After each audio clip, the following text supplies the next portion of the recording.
Welcome back to the channel. Today we're going to install some new power cables and ground cables on the Jeep Liberty from our friends at jeepcables.com. I haven't even opened this package yet. So let's do it together.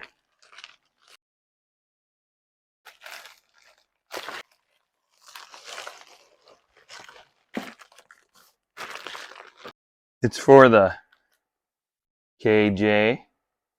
We got the 3.7, and these are the 4-gauge cables. So I've worked with jeepcables.com before. I've installed a couple in the Grand Cherokees, in the 93s, the 98s, which is the ZJ. I've never done the install on a KJ before, so we'll be learning these steps together. In the past, when I've done the jeepcables.com, it goes super smooth. So stay along and you'll just see how quick and easy this is. One of the coolest parts is their stickers. They got rad stickers. They got their logo, of course. Check out this one. That one's going on the trash cans.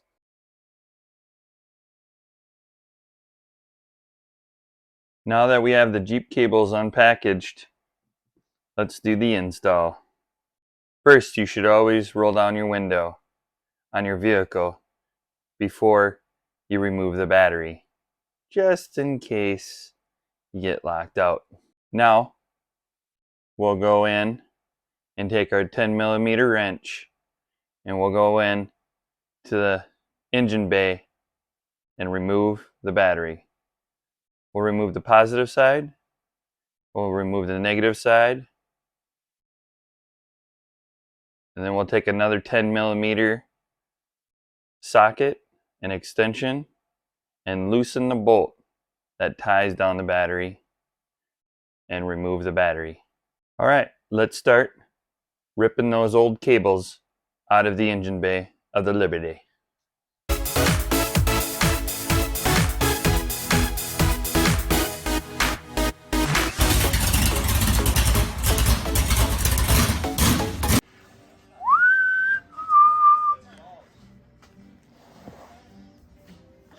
Well, after we got the battery out, these cables appear to be snaked down inside that engine bay pretty well. So first thing I think we're going to do, this looks like a vacuum canister of some sort. So we will get that out of our way. Just unplug it. And without breaking any plastic, take some clips off. Take your fuse box off. My mission here is to get the battery tray out. So that's what we're trying to do here. Looks like 3 bolts, and we will take that battery tray out. That will give us access better to take old cabling out and then get down. I believe the ground is on the side of the block here for the negative side. Yeah, and some other cables for like 7 that we're replacing. Let's remove the battery tray. Trick for that too. Guy over here for now. The little bungee. Out of the way. Fuse box.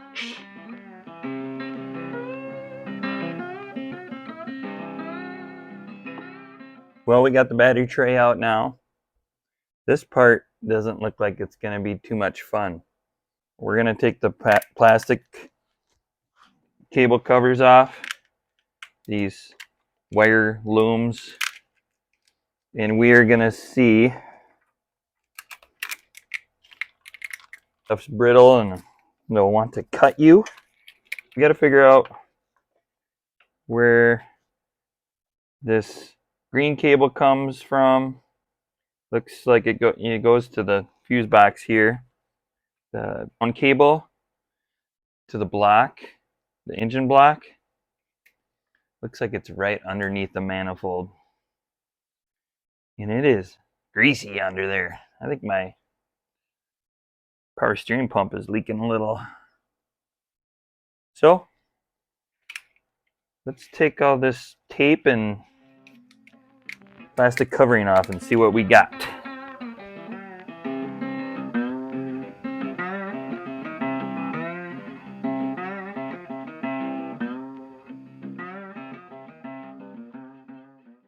Well, we got all the gross tape and old wire protector. We got all the old grungy tape off, got the wire protectors off. These are pretty brittle. I recommend, if you could, get some new plastic protector for your cables. I will try to reuse these. Maybe run to the parts store quick and get some new stuff. Figured out the green cable is a fusible link, looks like. It goes from green to the fuse box to the alternator. So we get a new cable for that. Cable will come from the fuse box to the battery positive side. So we got a new cable for that as well.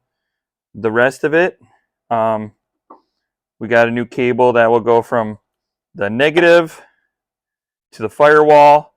So now the two cables that we have to go grab and dig in is the positive to the starter, and then the negative post to the ground on the block.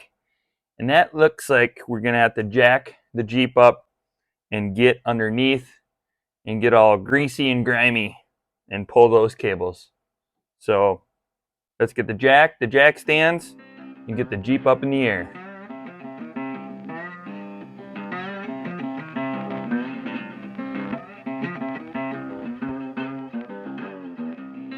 Nothing better than working on a Jeep and having your little boy make you a breakfast sandwich.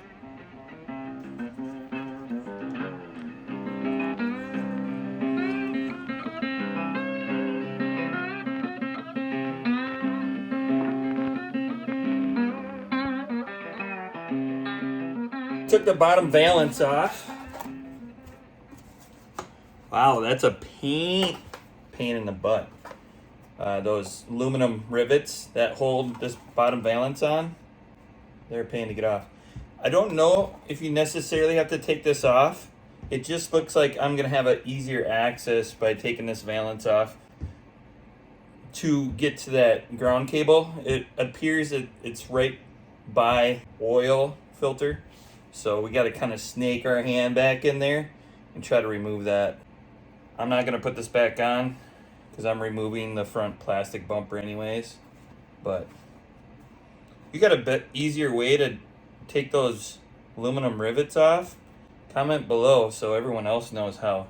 I use the drill to drill them out, but it's gotta be an easier way. But maybe not. Back to the ground cable. I found the ground on the block behind the oil filter. And so first you need to remove the oil filter. Then once you remove the oil filter, you can see the nut behind where the ground goes on the block. I broke the nut loose underneath to that ground cable on the block with a 15 millimeter. Now I'm just inching it from the top.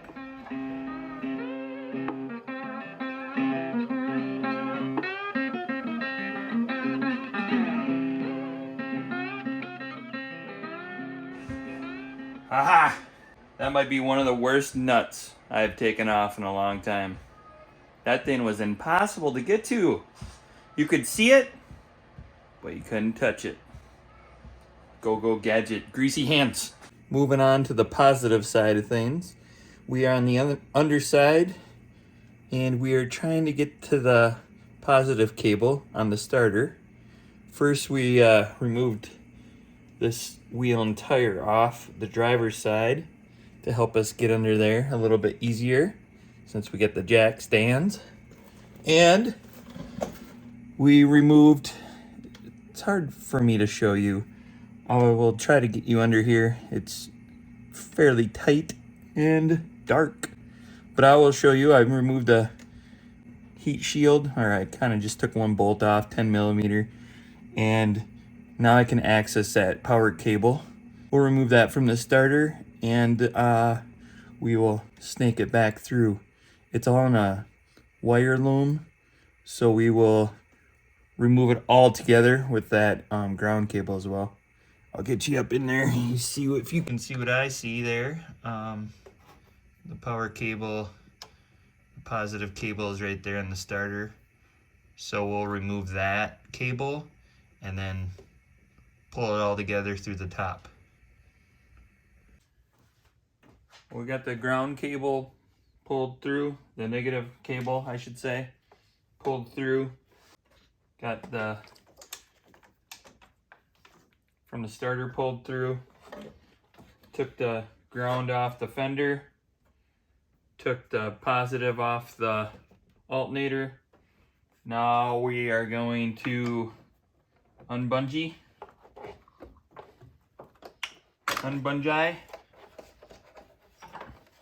This is where we will take the fuse box.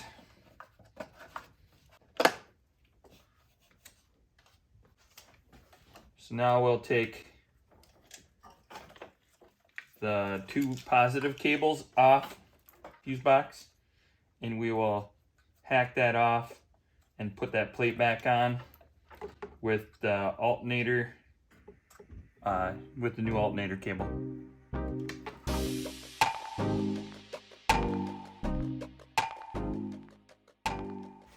So we got the positive cable off the fuse box, also known as the PDC. We got to cut this section off here, and that plate will go back on the fuse box there, and this cable will go bye-bye.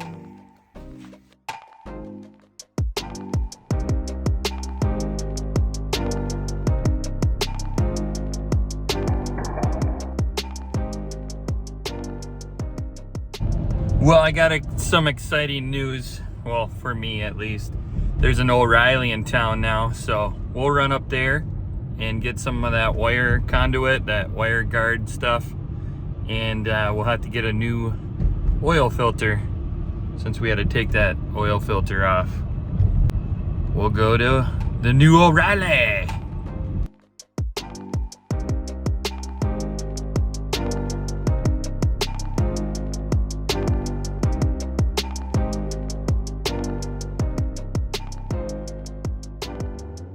Little update here. We got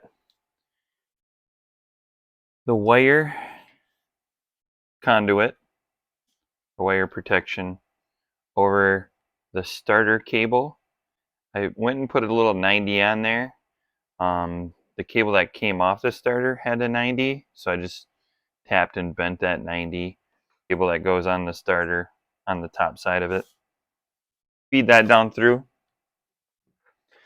And I got the ground cable that we need to put on the block, engine block. I put a little 90 on that, almost a 45.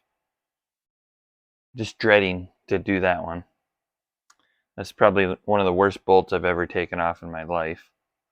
So I got to try and get that underneath there. Still got the oil filter off, so got to sneak down there and finish that. Meanwhile, there's a cable that is labeled firewall to cylinder head, and that goes from this spot here, the firewall, down into the back of the cylinder head. Went and installed that cable. This is the cable it replaces. That's quite the upgrade, huh? And there's actually two of these. I just snipped this side here, snipped that off, and left the other one goes to the other cylinder head. jeepcables.com only gives you one. I'm assuming just because that's quite the upgrade compared to having two of these. So I left the old one on there still. That goes to the other side. We're going to do the inner fender here to the negative battery post. Here's a cable labeled fender to the battery, negative. And here's that bolt. We'll put that guy in there. You can watch me try to struggle to get those two bolts on the starter and the negative side of the engine block. So, keep after it.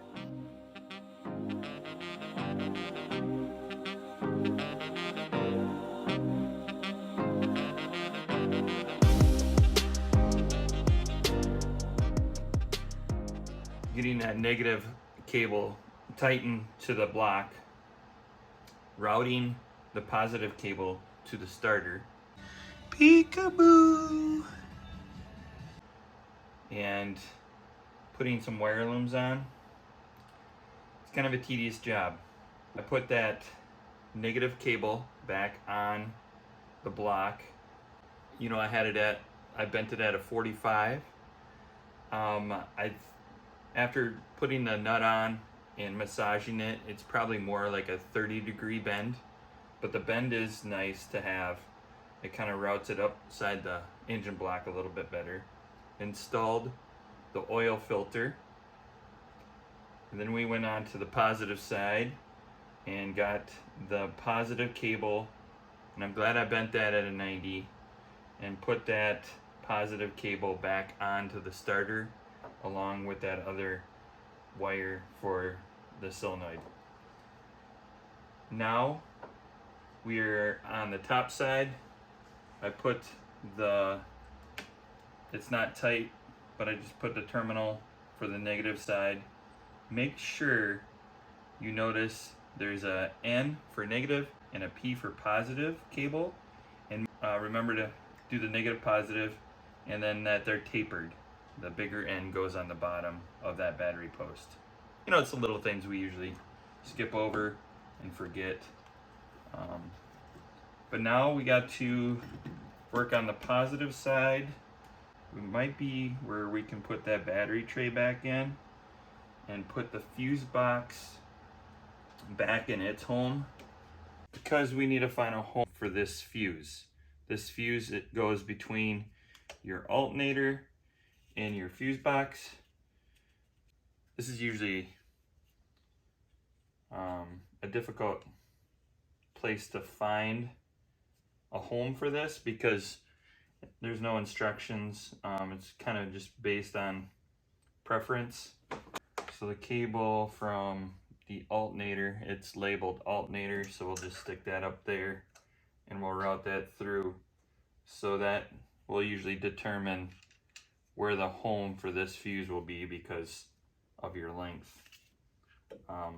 We'll probably mount it somewhere on that battery tray. That's why I was saying we're almost at the stage where we start putting everything back together. Okay, I just got to tell you something real quick. There's 3 nuts that hold this battery tray down. When I took it off, there was only 2. So I'm like, well, I gotta find a nut to put this battery tray back on because I'd like to have 3 back on there. So I'm digging through my assorted nuts, and I can't even make this up. It's the exact same nut. Is that unreal? Sometimes things just go your way.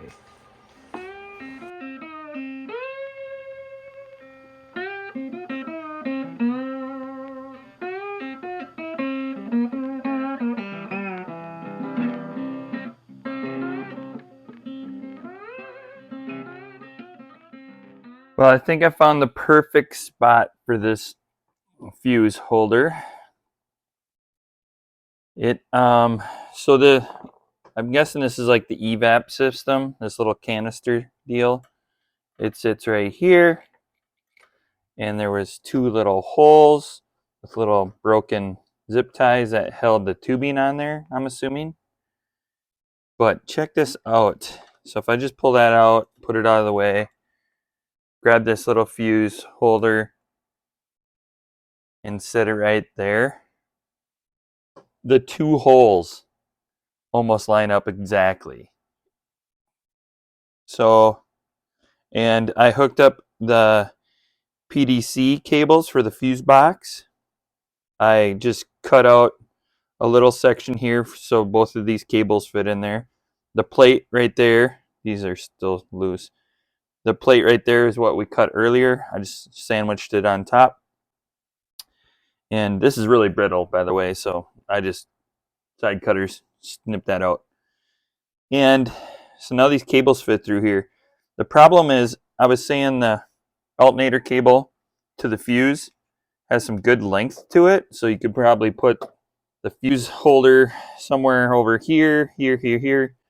The problem is this cable to the fuse, to the PDC, to this fuse holder, this cable here is quite short. So that might be your limitation, but it's looking pretty good. So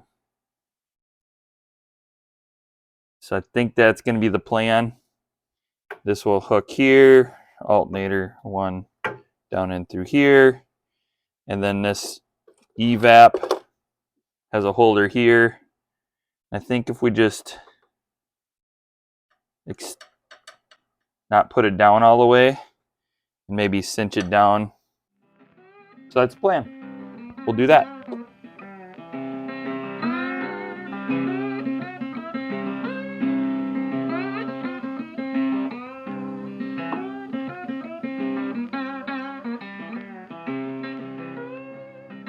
We got it all buttoned up. A couple of little hacks that we did was the alternator. We put the cap back on the alternator here. We had to just cut a little piece of that plastic off that was on the old cable. On the fuse box, we just had to cut the plastic off the side because the new bulky 4-gauge cables come right through that side. So we just had to cut that plastic off that side there of the cover. And this little module that I was worried about actually kind of fit right back onto its factory spot. Hoses are kind of laid up against the that fuse, but it's all plastic. There's a rubber grommet on this module too, so there's a lot of flexibility in it. So I'm not too worried about it. And cleaned all the wires up, put the wire conduit on all the remaining wires, and just cleaned it up, and it looks pretty good. And put the battery back in, mounted the terminals, and now we're ready for the first start.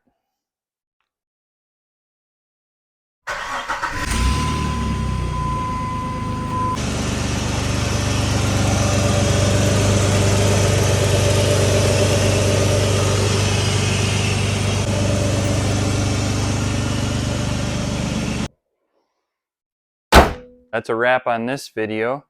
I hope you enjoyed the tips and tricks on installing the Jeep cables in the KJ. Overall, it was probably, a day's worth of work.